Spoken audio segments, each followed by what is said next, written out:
আসসালামু আলাইকুম প্রিয় এইচএসসি শিক্ষার্থীরা, এডুস্পার্ক চ্যানেলের পক্ষ থেকে তোমাদেরকে স্বাগতম। আমি প্রমি, তোমাদের বাংলা ইনস্ট্রাক্টর। তো আজকে পড়ার বিষয় হচ্ছে বৈদ্যুতিন চিঠি বা আবেদনপত্র। এখন বৈদ্যুতিন চিঠি বা আবেদনপত্র দুইটা একসাথে পড়াচ্ছি, কারণ তোমাদের কাছে এটি অপশন। কেউ আবেদনপত্র অ্যান্সার করো, কেউ বৈদ্যুতিন চিঠি অ্যান্সার করো। তো এটা তোমাদের এইচএসসি স্টুডেন্টদের 9 নম্বরে এই প্রশ্নটা করা হয়ে থাকে। একই সাথে একটা বৈদ্যুতিন চিঠি এবং একটা আবেদনপত্র দিয়ে থাকে। তো অনেক স্টুডেন্ট মনে করো যে বৈদ্যুতিন চিঠি মানে কি, আবেদনপত্রটা ইজি হয়ে যায়, আবার অনেকের ক্ষেত্রে মনে হয় বৈদ্যুতিন চিঠিটাই ইজি। তো আমরা দুটাই একসাথে দেখানোর চেষ্টা করব, যাদের ক্ষেত্রে যেটা ইজি মনে হয় সে সেটা অ্যান্সার করবে। তো শুরুতে কোনটা অ্যান্সার করে দেখি আমরা। শুরুতে রয়েছে প্রশ্ন কাঠামোটা আগে একটু দেখি।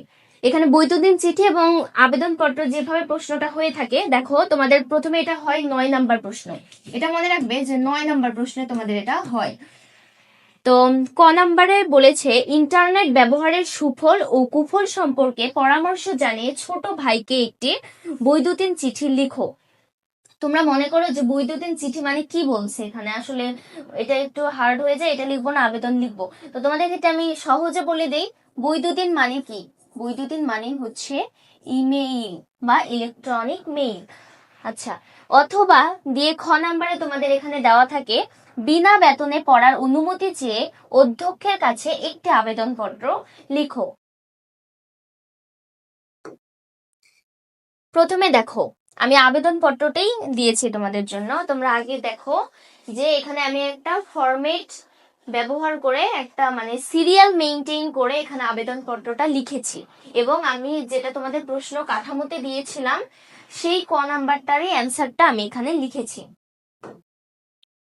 তো এর আগে আমাদের একটা বিষয় খেয়াল রাখতে হবে যে তোমাদের যদি বলে বিনা বেতনে পড়ার জন্য আবেদন, তো এই ক্ষেত্রে অনেকে অনেক ভাবে অ্যান্সার করতে পারো।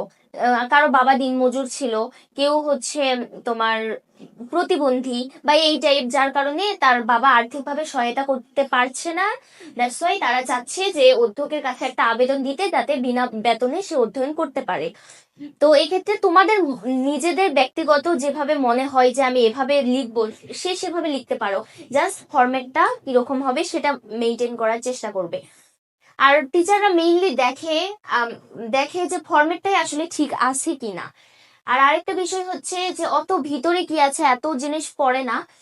তোমাদের এটা দেওয়ার মূল কারণ হচ্ছে তোমরা ভবিষ্যতে যখন বিভিন্ন চাকরির পরীক্ষা দিবা বা বিভিন্ন বড় বড় জায়গায় অ্যাপ্লাই করবা, তখন তোমরা কিভাবে একটা আবেদনপত্র লিখবা, বা তোমাদের এলাকায় একটা দুর্ঘটনা ঘটলো, সেটা বিষয়ে তোমাদের এলাকার চেয়ারম্যান হোক বা কমিশনার যাই হোক, তাকে একটা আবেদন দিতে চাচ্ছ।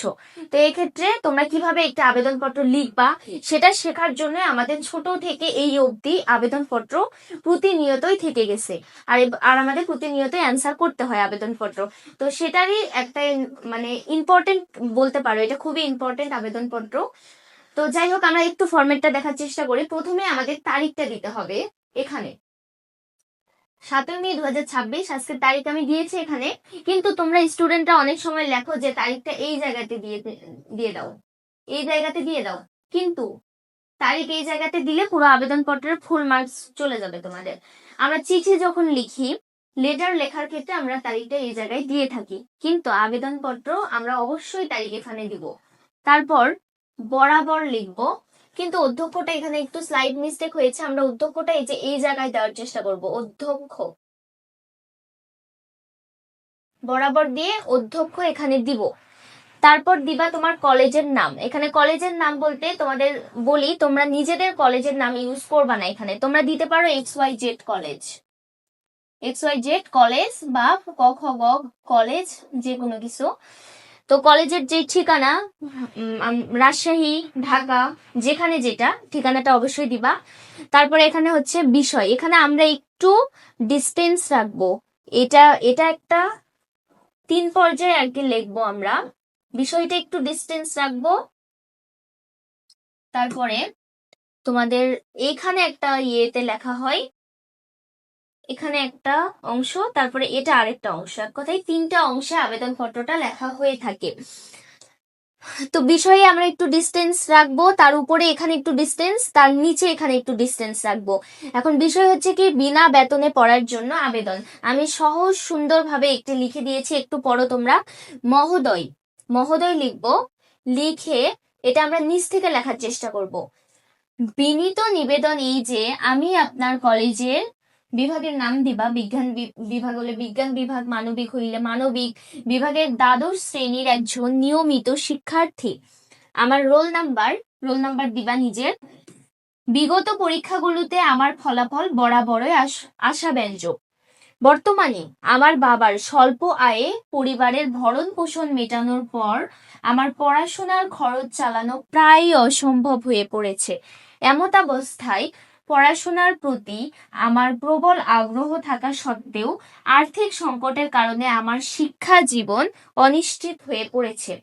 এটা একটা মানে কারণ দিবা এখানে, মেইন যে কারণটা এবং তোমার বাবার পেশাটা, এটা এখানকার মধ্যে দেওয়ার চেষ্টা করবা। তারপর একটু ডিস্টেন্স রেখে এখানে লিখবা যে অতএব মহোদয়ের নিকট বিনীত প্রার্থনা, আমার আর্থিক অবস্থা বিবেচনা করে আমাকে চলতি শিক্ষাবর্ষে বিনা বেতনে পড়ার সুযোগ দান করলে আমি আপনার নিকট চিরকৃতজ্ঞ থাকব। এক কথায় প্রথমে আমরা তারিখ দিব, তারপর বরাবর, তারপর নিচে লিখবো অধ্যক্ষ। তারপর এই জায়গাটা ছোট হওয়ার কারণে এখানে অধ্যক্ষটা মানে এক লাইনে চলে গেছে, বাট অধ্যক্ষটা হবে এখানে। তারপর তোমার কলেজের নাম দিবা, কলেজের ঠিকানা, তারপরে বিষয় দিবা, তারপরে একটু ডিস্টেন্স রেখে মহোদয় দিয়ে এখানেও তোমাদের এই জায়গাতে এসে বিনীত নিবেদন এই যে এটা শুরু করবে। তারপরে অতএবের উপরেও একটু এই জায়গাটা একটু ডিস্টেন্স দিবা, আর এখানে তোমার কারণটা দেখাবা যে কি কারণে তুমি বিনা বেতনে অধ্যয়ন চাচ্ছ। আর এখানে ওনার কাছে যে আবেদনটা করেছো সেই কৃতজ্ঞ থাকবো, বা আবেদনের যে প্রার্থনা, বিনীত যে প্রার্থনা, ওটা আমরা এখানে দেওয়ার চেষ্টা করব। আর তারপরে একটু ডিস্টেন্স দিয়ে আমরা এখানে তোমার নাম, এখানে শ্রেণী, বিভাগের নাম এবং রোল নাম্বারটা ইউজ করবা। তো এইভাবে মূলত আবেদনপত্র লেখা হয়ে থাকে। এখন বাংলাদেশের যে কোনো জায়গা থেকে তোমাদের আবেদনপত্র দেওয়া হোক না কেন, তোমরা জাস্ট ফরম্যাটটা ঠিক রাখলে পারে পুরো আবেদনটা ইজিলি লিখে ফেলতে পারবে। তো এই ছিল আজকের আবেদনপত্র লেখার নিয়ম। তো নেক্সট দেখি আমরা বৈদ্যুতিন চিঠিটা। আশা করি আবেদনপত্র নিয়ে আর কারো কোনো অসুবিধা থাকবে না। তো বৈদ্যুতিন চিঠি মানে কি, ওই যে বললাম বৈদ্যুতিন চিঠি অনেক সময় অনেকে বুঝে উঠতে পারো না, ওটা মানে হচ্ছে ইমেইল বা ইলেকট্রনিক মেইল। আমাদের ইংলিশে গ্রামার যখন আমরা অ্যান্সার করি তখন কিন্তু আমাদের একটা ইমেইল লিখতে লাগে। তো এই ইমেইলটাই মূলত বাংলায় বৈদ্যুতিন চিঠি হিসেবে ব্যবহার করা হয়েছে। তো এখানে ফর্ম 2 অবশ্যই লিখতে হবে। প্রথমে ফর্ম লিখতে হবে, আর প্রতিটা লাইন যেন লাইন বাই লাইন, লাইনের পর লাইন থাকে, এখানে যেন আঁকা বাঁকা না হয়ে যায়। আঁকা বাঁকা হইলেই নাম্বার কম পেয়ে যাবে। তো ফর্ম লিখে এখানে তার একটা জিমেইল, অর্থাৎ তোমার একটা জিমেইল অ্যাড্রেস দিবা। আর 2 মানে হচ্ছে যাকে তুমি লিখছো, ইমেইলটা পাঠাচ্ছ, তার জিমেইল অ্যাড্রেসটা দিয়ে দিবা। আর মোস্ট ইম্পর্টেন্ট এখানে একটা বিষয় খেয়াল রাখতে হবে যে প্রত্যেকটা লেটার এখানে ছোট হাতের হবে। তোমার এখানে দেখো আমি একটা নাম দিয়েছি রাইহান, এখানে প্রত্যেকটা লেটার কিন্তু ছোট হাতের। তো তোমরা ছোট হাতের লেটারই দেওয়ার চেষ্টা করবে, কেউ ভুল করেও এরকম দিবা না যে অনেকে এরকম রাইহান এরকম দিয়ে দাও, বাট এরকম দেওয়া যাবে না, প্রত্যেকটা অক্ষর হবে ছোট হাতের। আচ্ছা, এখানে আরেকটা বিষয়, অনেক সময় দেখা যায় যে তোমাদের গাইড যখন পড়বা, তোমরা তো গাইড থেকেই দেখো প্রত্যেকটা জিনিস, তো ওখানে সিসি এবং বিসিসি দেওয়া থাকে, তোমাদের সিসি এবং বিসিসি দেওয়া হয়ে থাকে। এই যে ফর্ম 2 এরপরে ওইটা থাকে, তো তোমরা চাইলে ওটা লিখতে পারো, বাট স্কিপ করাটাই ভালো হবে। সিসি মানে কি আমি একটু জানিয়ে রাখি, সিসি মানে হচ্ছে কার্বন কপি, আর বিসিসি মানে কি ব্লাইন্ড কার্বন কপি। অর্থাৎ সিসি মানে তুমি যদি চাও যে অর্থাৎ অফিসের কোনো একটা ইমেইল যদি একই সাথে তোমাদের সিইও এবং আদার্স এমপ্লয়ীদের পাঠাতে চাই, তাহলে এখানে মেইন যে সিইও সেও দেখতে পাচ্ছে, আদার্স এমপ্লয়িরাও দেখতে পাচ্ছে, অর্থাৎ এটা সবাই দেখতে পাচ্ছে যে ইমেইলটা একাধারে অনেকজনকে পাঠানো হয়েছে। আর ব্লাইন্ড কার্বন কপি মানে, ব্লাইন্ড মানে কি, অন্ধ বা চোখে দেখে না এরকম, আর ব্লাইন্ড কার্বন কপি মানে এটা কেউ দেখতে পাবে না, কাকে পাঠানো হয়েছে কেউ বুঝতে পারবে না। তো এটা নর্মালি দেওয়া থাকে, বাট তোমাদের ক্ষেত্রে এটা স্কিপ করলেও কোনো অসুবিধা নাই। আচ্ছা যাই হোক, তারপর আমরা প্রিয় রায়হান লিখলাম। আমাদের মূল বিষয়টা ছিল ইন্টারনেট ব্যবহারের সুফল ও কুফল সম্পর্কে ছোট ভাইকে পরামর্শ। তো রায়হান, আমার স্নেহ ও ভালোবাসা নিও। আশা করি বাড়ির সবাই ভালো আছেন। তোমার হাতে নতুন স্মার্টফোন এসেছে শুনে ভাবলাম ইন্টারনেটের সঠিক ব্যবহার নিয়ে তোমাকে কিছু বলা দরকার। অর্থাৎ শুরুটা আমরা প্রথমেই সালাম দিব অথবা কেমন আছো পরিচয় পর্ব দিয়ে, মানে মানে তাদের কেমন আছে সেটা জানার চেষ্টা করে তারপরে আমরা ইমেইলটা শুরু করব। তো তারপর একটা মানে ফাঁকা দিব, দিয়ে আরেকটু ডিস্টেন্স দিয়ে এটা লেখার চেষ্টা করব। বর্তমানে ইন্টারনেট আমাদের জীবনকে অনেক সহজ করে দিয়েছে।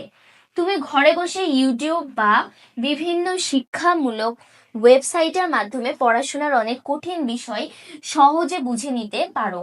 আমরা আগে ইন্টারনেটের যেহেতু সুফল কুফল, সেহেতু অবশ্যই সুফলটা আগে দেওয়ার চেষ্টা করব। তারপরে এটি ইন্টারনেটের অন্যতম বড় সুফল। আচ্ছা, কিন্তু মনে রেখো এর কুফল বা নেতিবাচক দিক অনেক ভয়াবহ। ইন্টারনেটে অতিরিক্ত গেম খেলা বা সোশ্যাল মিডিয়ায় বেশি সময় নষ্ট করলে তোমার পড়াশোনায় মন বসবে না, এমনকি ইন্টারনেটের অপব্যবহার তোমাকে বিপথে নিয়ে যেতে পারে।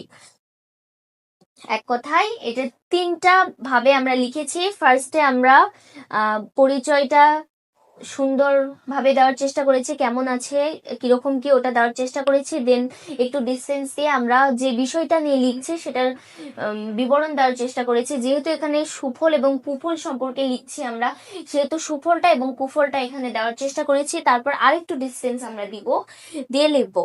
তাই আমার পরামর্শ হলো, কেবল প্রয়োজনীয় কাজে বা দিনের একটি নির্দিষ্ট সময়ে ইন্টারনেট ব্যবহার করবে। প্রযুক্তির দাসে পরিণত না হয়ে একে নিজের উন্নতির হাতিয়ার হিসেবে ব্যবহার করো। লাস্টে আমরা পরামর্শটা দিয়েছি। ওকে, আজ আর নয়, ভালোভাবে পড়াশোনা করো। ইতি তোমার বড় বোন। আচ্ছা, এটা আমরা একটা চিঠির মতোই আর কি ইমেইলটা হয়ে থাকে। তো জাস্ট এই ফরম্যাটে একটু লেখার চেষ্টা করব। অনেকে বক্স করে লিখতে পারো। একটা মনে করো